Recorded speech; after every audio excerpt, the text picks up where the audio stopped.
You're this perp back with another video, and I apologize ahead of time if my audio sounds janky.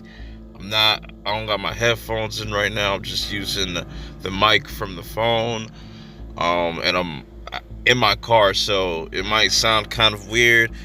Uh, I know y'all been waiting for my Doom Patrol review that is coming tomorrow.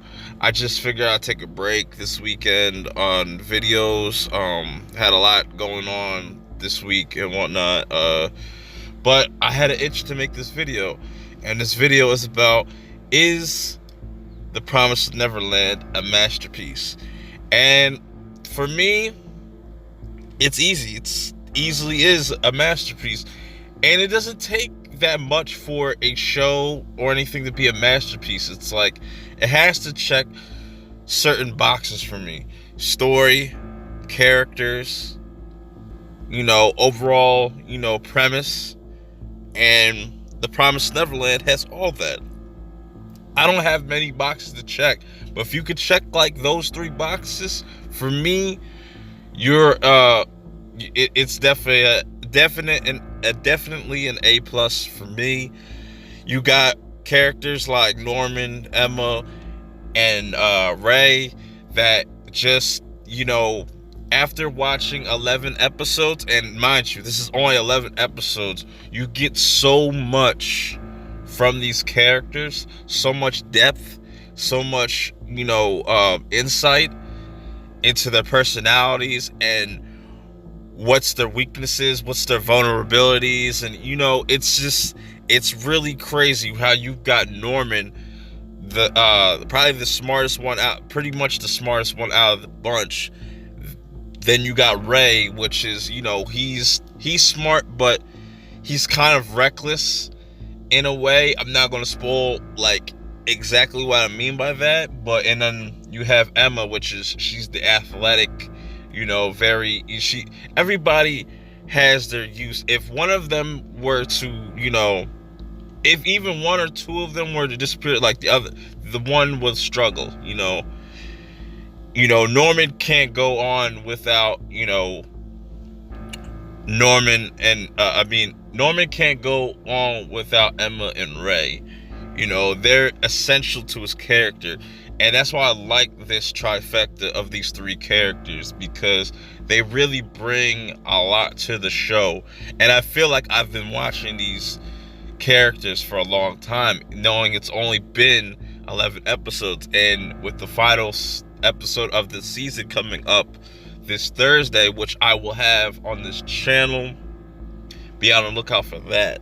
But it checks all boxes, man.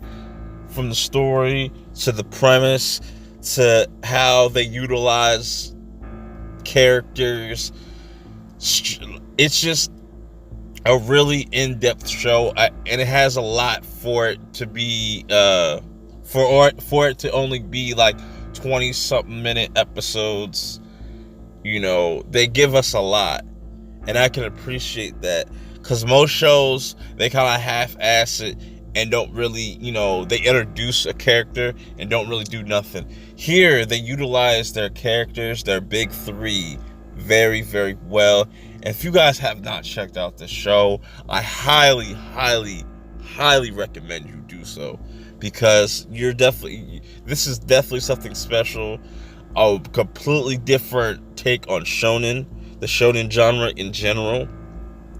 And I think this is just like how Attack on Titan was a game changer.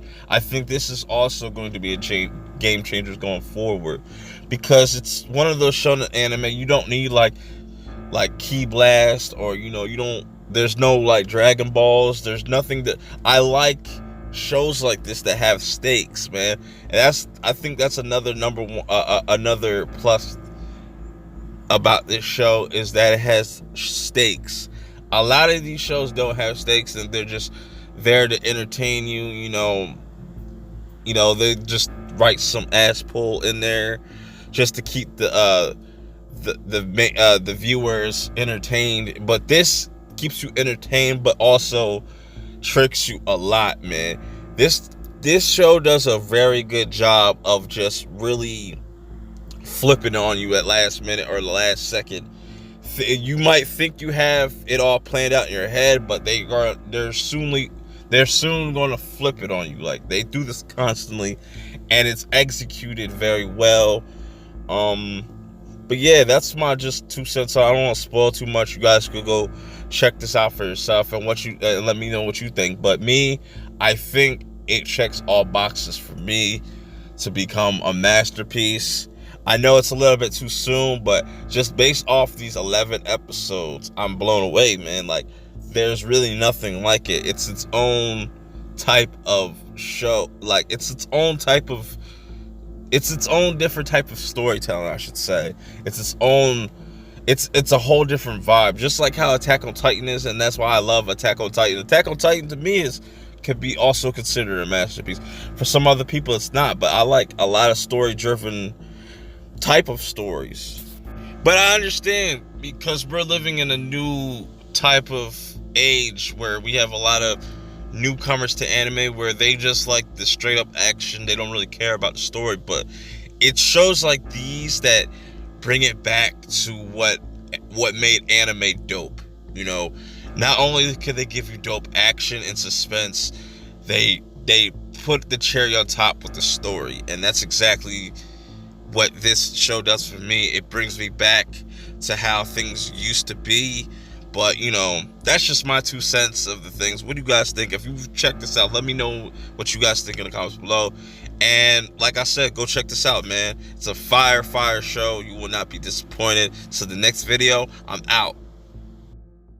I want when they see me, they know that every day when I'm breathing, it's for us to go farther. I gotta do more than just the average man would do. I gotta set a mark that can't nobody touch. A place that I won't go, and I feel as though if you got love and you putting out real shit, you can do that. If you kicking that shit from your heart, you can go wherever your heart wants you to go. You have to be diligent about what you want. You have to apply yourself. You have to motivate yourself. And you have to do it for yourself, by yourself. And then you can do things for other people.